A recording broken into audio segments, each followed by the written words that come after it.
Mass energy equivalence relation यानी कि E=mc² पर आज हम लोग कुछ इक्वेशन या न्यूमेरिकल्स को सॉल्व करेंगे। और इस पर न्यूमेरिकल्स एक्चुअली में 2 पॉइंट्स पे लगते हैं, एक तो ये और साथ में मास वेरिएशन फार्मूला।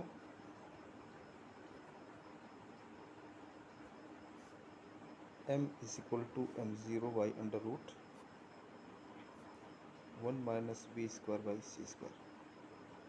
तो जो क्वेश्चंस अक्सर पूछता है न्यूमेरिकल्स, वो इन दोनों पे कंबाइंड पूछता है। तो पहला क्वेश्चन है इसका, calculate the relativistic energy and momentum of A proton.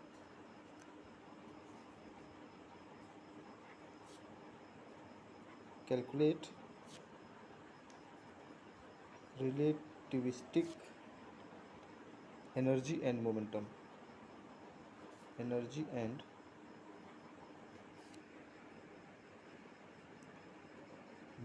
of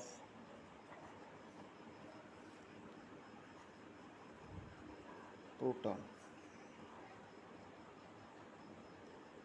which is moving with a speed of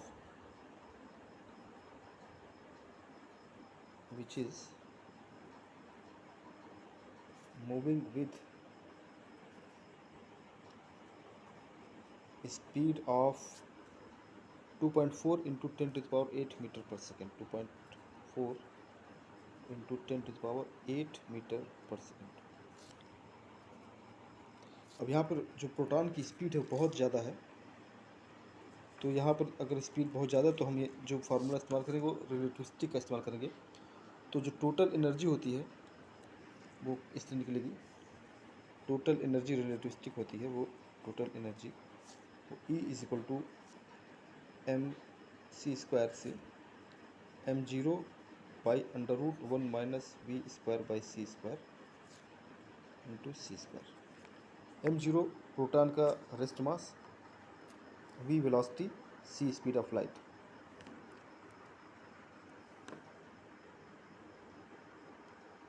इसको अगर सॉल्व करें तो प्रोटॉन का जो रेस्ट मास होता है वो 1.67 into 10 to the power -27 kilogram into speed of light का whole square divided by √1 minus v proton की स्पीड जो दिया हुआ है 2.4 into 10 to the power 8 divided by speed of light 3 into 10 to the power 8 whole square.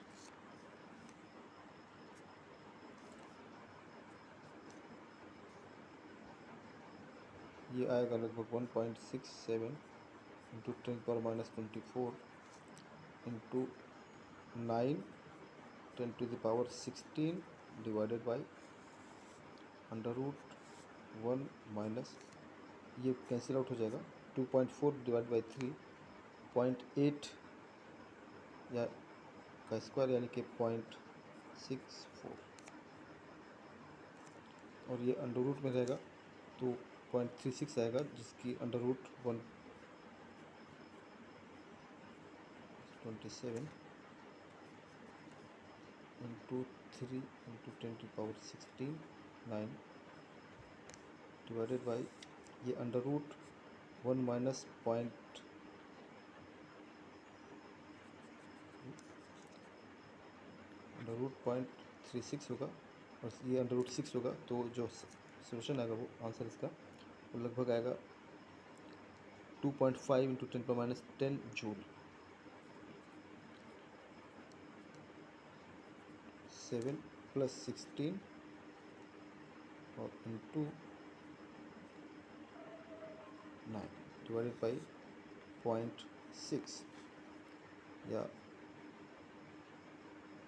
2.51 into 10 to the power -10 joule. तो ये इस proton की टोटल एनर्जी हो गई।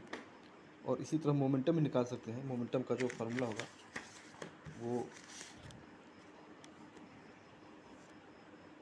P=mv होता है। m को रिलेटिविस्टिक रखेंगे क्योंकि स्पीड बहुत ज़्यादा है, तो √1 - v² / c² into v। m0 की 1.67 10⁻⁻27 into speed 2.4 into 10⁻8 divided by, इसको हम लोग सॉल्व कर चुके हैं, ये आया था 0.6, तो इसको जो वैल्यू आएगी 6.69 इंटू 10⁻⁻19 किलोग्राम मीटर पर सेकेंड।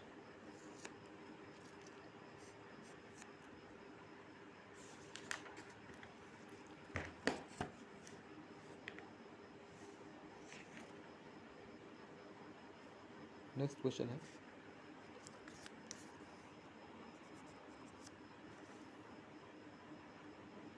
ये काफ़ी इंपॉर्टेंट भी है। Calculate the rest mass, relativistic mass and momentum of A photon. Calculate the rest mass, relativistic mass and momentum of a photon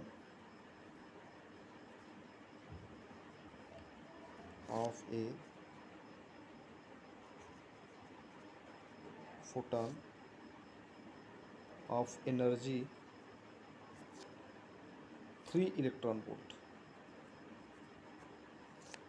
sorry 5 electron volt, 5 electron volt। ये question है। अब इसमें जो पार्टिकल की तरह है फोटॉन है, और हमें पता है कि जो फोटॉन होता है उसका रेस्ट मास हमेशा जीरो होता है, तो rest mass of photon is always zero. Photon is zero, तो रेस्ट मास फोटॉन का जीरो होता है। रिलेटिविस्टिक मास जो होता है, रिलेटिविस्टिक मास जो होता है वो इसका इक्विवेलेंस मास होता है m, और वो इक्वल होता है E/c² के। जो भी एनर्जी हो डिवाइडेड बाय c² कर दे तो उसका मास निकल जाता है। तो सबसे पहले हम एनर्जी को कन्वर्ट करते हैं जूल में। तो जो एनर्जी दिया हुआ है वो 5 इलेक्ट्रॉन वोल्ट है, इसको हम जूल में कन्वर्ट करें। 5 into 1.6 into 10⁻⁻19 joule. 1 electron volt equal to 1.6 into 10⁻⁻19 joule होता है।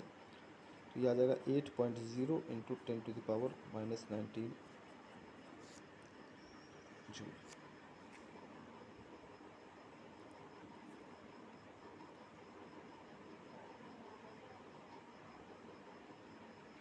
तो जो मास हो जाएगा m इक्वल टू E/c² से 8.0 इंटू 10⁻⁻19 डिवाइडेड बाई 3 इंटू 10⁻8 का होल स्क्वायर, या इसको लिख सकते हैं 8.0 10⁻⁻19 divided by 9 into 10⁻16 kilogram.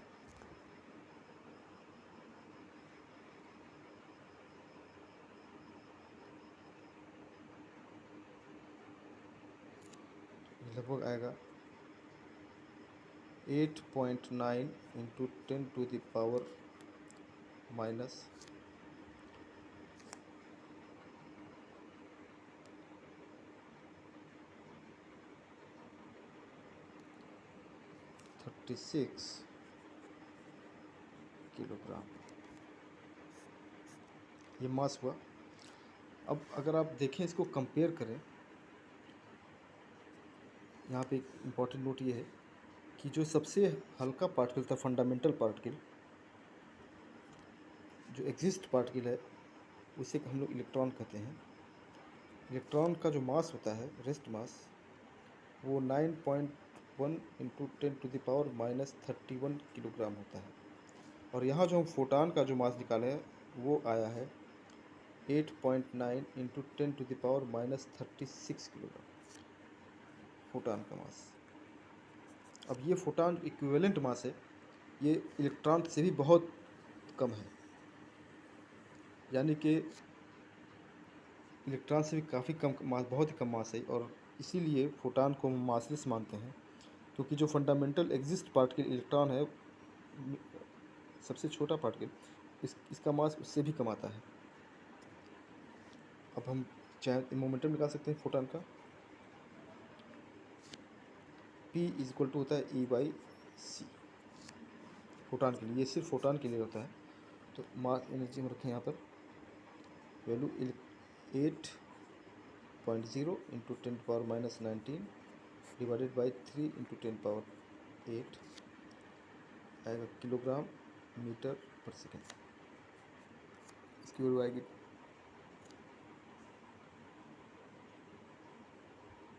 2.67 into 10⁻⁻20 7 kilogram metre पर सेकेंड। तो ये मास हो गया रिलेटिव मास, ये मोमेंटम हो गया, और रेस्ट मास इसका 0 होता है। तो फोटॉन का रेस्ट मास हमेशा 0 होता है, और जो मोमेंटम होता है वो E/c, और एनर्जी होता है वो E, और मास E/c square.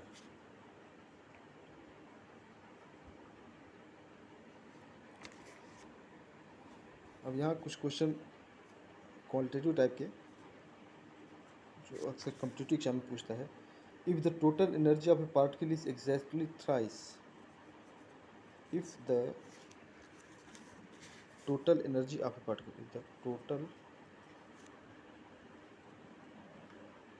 Energy of A particle is exactly thrice of its rest energy, then what is the velocity of the particle?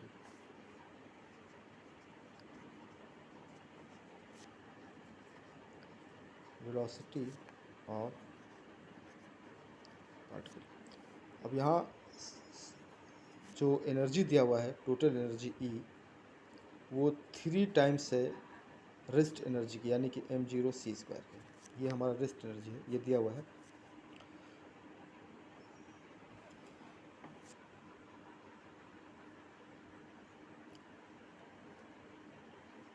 और हमको ये पता है कि जो टोटल एनर्जी होता है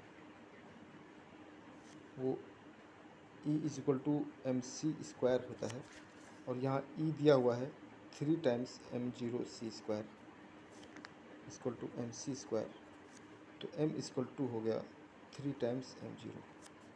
अब हम यहाँ पे लगा सकते हैं mass reversion formula. m equal to होता है m0 by √1 - v²/c² equal to ये 3 0 दिया हुआ है, 0 कैंसिल हो जाएगा। 1 - v²/c² इक्वल टू 1/3।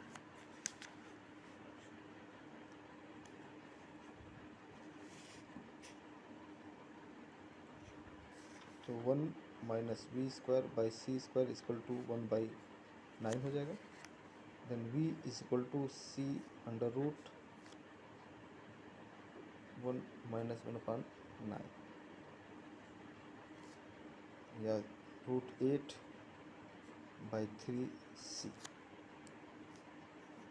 इसको सॉल्व करें अगर हम, तो इसका आंसर आएगा 2.828। सी की वैल्यू रख दें,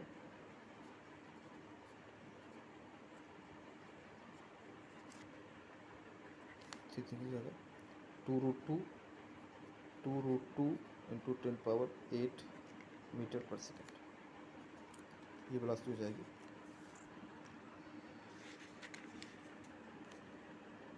2.8 इंटू 10⁻8 मीटर पर सेकेंड।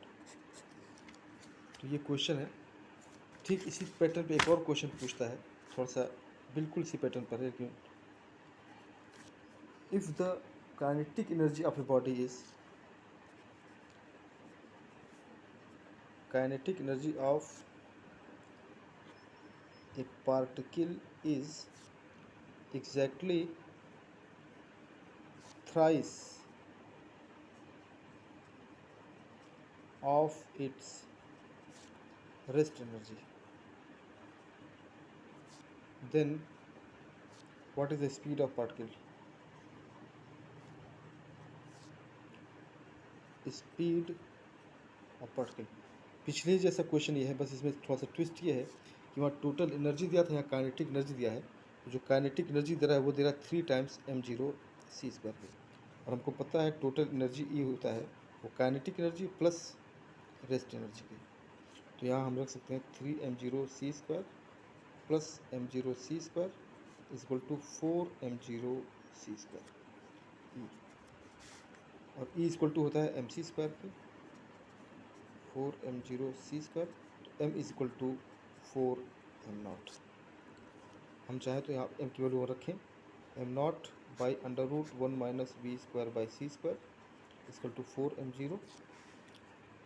ये हमारा हो जाएगा √1 माइनस v²/c² इक्वल टू 1/4, या 1 माइनस v²/c² इक्वल टू 1/16। तो v equal to c√1 minus ये इधर जाएगा 15/60, या 3 इंटू 10⁸ इंटू √15/4 मीटर पर सेकेंड।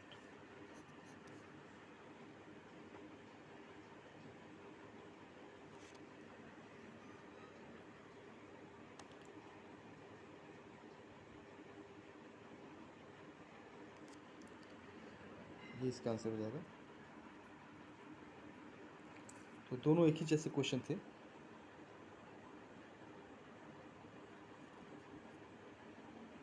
और लगभग इसका भी आंसर हो जाएगा 2.8 इंटू 10⁸ मीटर पर second.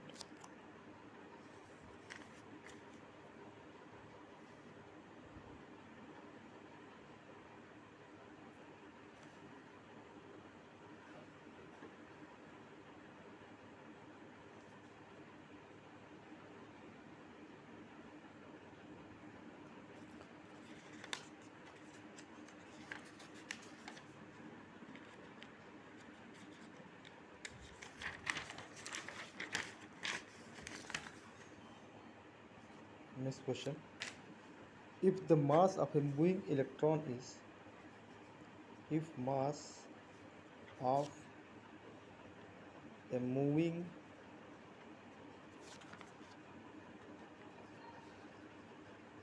electron is 11 times its rest mass, यानी कि जो एक इलेक्ट्रॉन जो मूव कर रहा है उसका जो मास है वो 11 टाइम्स है इसके रेस्ट मास की, तो उसकी काइनेटिक एनर्जी और मोमेंटम क्या होगा? What are the kinetic energy and momentum? Solution में m is equal to 11 times m0 दिया हुआ है, और जो काइनेटिक एनर्जी होता है वो होता है total energy minus rest energy. Total energy का मतलब mc² माइनस m0c²। m की वैल्यू 11 टाइम्स दिया हुआ है, तो इसको हम लिख सकते हैं 11 m0c² माइनस m0c², यानी कि ये हमारा हो जाएगा 10 टाइम्स m0c² काइनेटिक एनर्जी। अब इसको निकाल सकते हैं 10 इंटू इलेक्ट्रॉन है, इसका मास 9.1 10⁻⁻31 into c speed of light square 9 into 10⁻60 joule में आएगा। तो इसका आंसर हो गया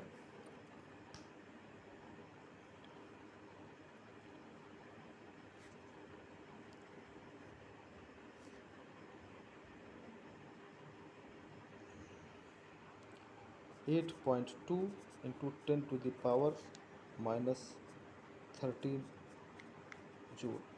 अब चूंकि इलेक्ट्रॉन एक सब एटॉमिक पार्टिकल है तो इसकी एनर्जी हम लोग इलेक्ट्रॉन वोल्ट में लेते हैं या मिली इलेक्ट्रॉन में लेते हैं, जूल में नहीं लेते, इसलिए हम इसको सबसे पहले इलेक्ट्रॉन वोल्ट में चेंज कर देंगे। 13 है, इसमें डिवाइड कर दिया हमने 1.6 इंटू 10⁻⁻19 का, तो ये हमें डायरेक्ट इलेक्ट्रॉन वोल्ट आ गया। इसकी वैल्यू होगी 5.12 इंटू 10⁶ इलेक्ट्रॉन वोल्ट या 5.12 मिलियन इलेक्ट्रॉन वोल्ट।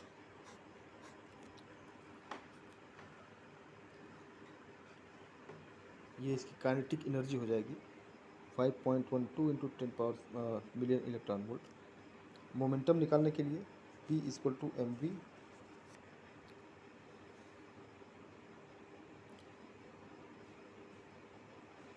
तो अब यहाँ पर हमारे पास मास तो है मगर ये मास 11 टाइम्स m0 v है मगर v नहीं है। तो सबसे पहले हम v कैलकुलेट करेंगे। v कैलकुलेट करने के लिए हम निकालेंगे मास वाला formula m equal to m0 under root 1 minus v square by c square. m की जगह हम रखेंगे 11 times m0 equal to m0 by under root 1 minus v square by c square. यहाँ से करें तो under root 1 minus v square by c square equal to m0 कैसे हो जाएगा 1 बाई 11 या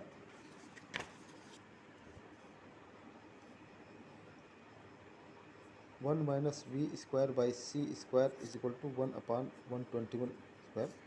we is equal to c under root 1 minus 1 upon 121 या under root c times 120 by 121। तो इसको हम सॉल्व करें 3 into 10⁸ into under root 121 by 121 is equal to ये आएगा हमारा 2.99 इंटू 10⁸ मीटर पर second, almost equal to speed of light. यानी कि अगर इलेक्ट्रॉन का मास 11 टाइम्स कर दिया जाए तो इसकी स्पीड लगभग स्पीड ऑफ लाइट के बराबर हो जाएगी। अब यहाँ से निकाल सकते हैं P equal to 11 times m0 v 11 v m0 mass of electron 0.1 into 10⁻³ minus 31 into 2.99 into 10⁸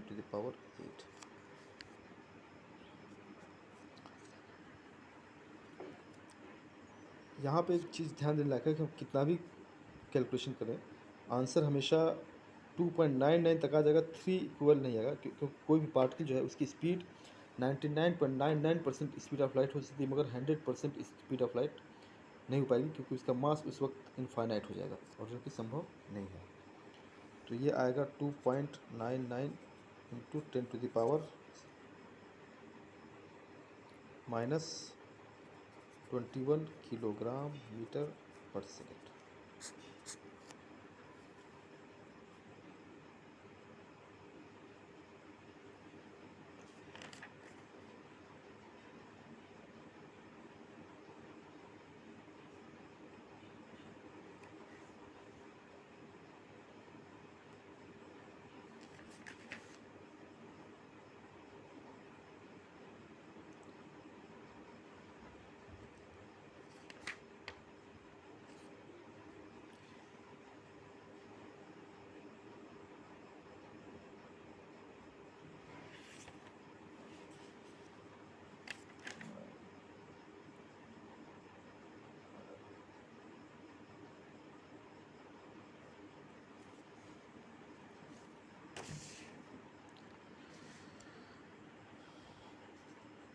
Next question.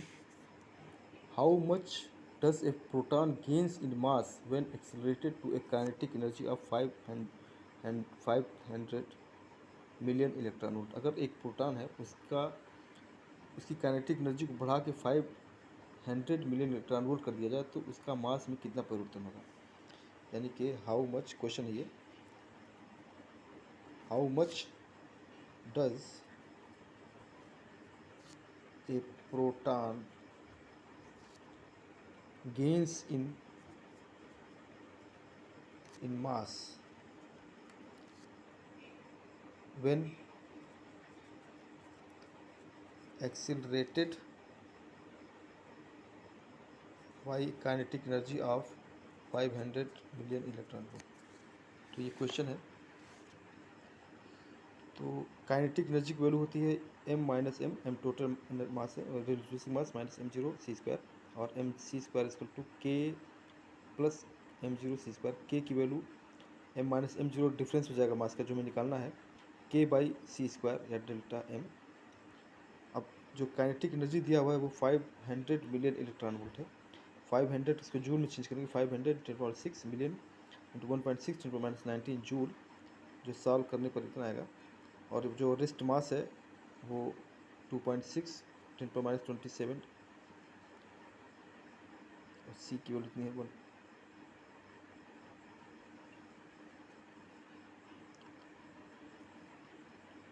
तो इसमें अगर वैल्यू रखें हम तो एनर्जी डिवाइडेड बाई c², तो एक मास डिफरेंस आया, इतना मास का डिफरेंस हो जाएगा प्रोटॉन का।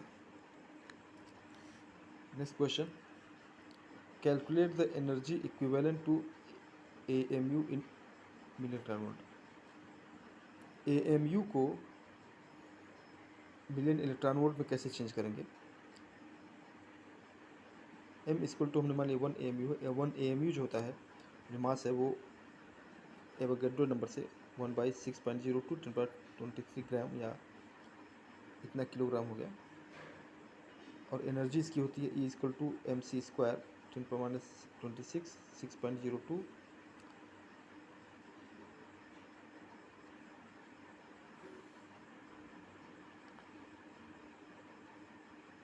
तो सबसे पहले मास को हम चेंज करेंगे किलोग्राम में AMU को, और उस वैल्यू को हम यहाँ रखेंगे और एनर्जी को निकाल लेंगे इलेक्ट्रॉन वोल्ट में।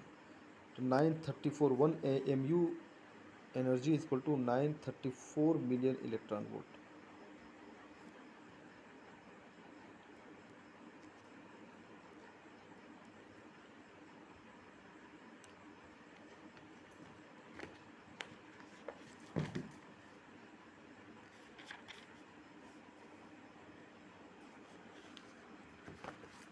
Question, find the speed of 0.1 million electron volt according to the classical and relativistic mechanics।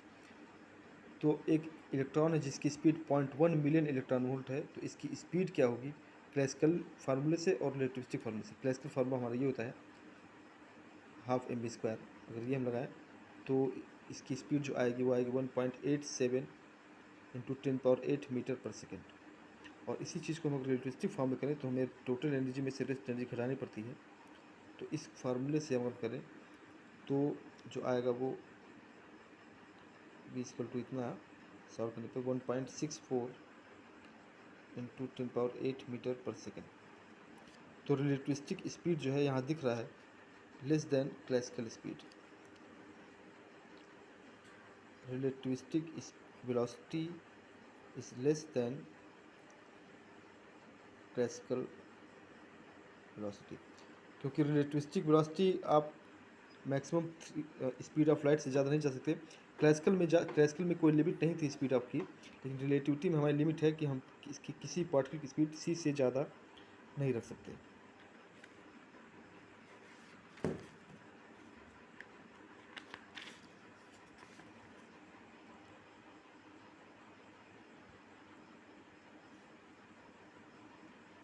A body whose specific heat is 0.2 kilogram per calorie per kilogram is heated through 100 centigrade.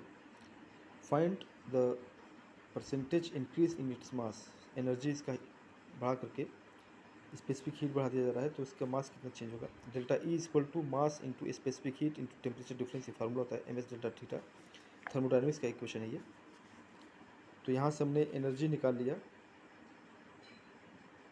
और इस energy को हम इस फार्मूले में रखेंगे mc² में। तो delta m equal to delta E/c² और 20m इंटू 4.2 10⁻3 ये आएगा 9.33 into 10⁻13 m। Percentage increase in mass delta m/m into 100, तो 9.33 इंटू 10⁻13 इंटू 100 ये आएगा 9.33 इंटू 10⁻11%। तो आप देख रहे हैं कि मास जो है इसका परसेंटेज बहुत ही कम है, ऑलमोस्ट नेग्लिजिबल है। तो इस कंडीशन में, थर्मोडायनामिक कंडीशन में, अगर हम एनर्जी बढ़ाते हैं तो इसके मास में कोई ख़ास चेंज नहीं आता है।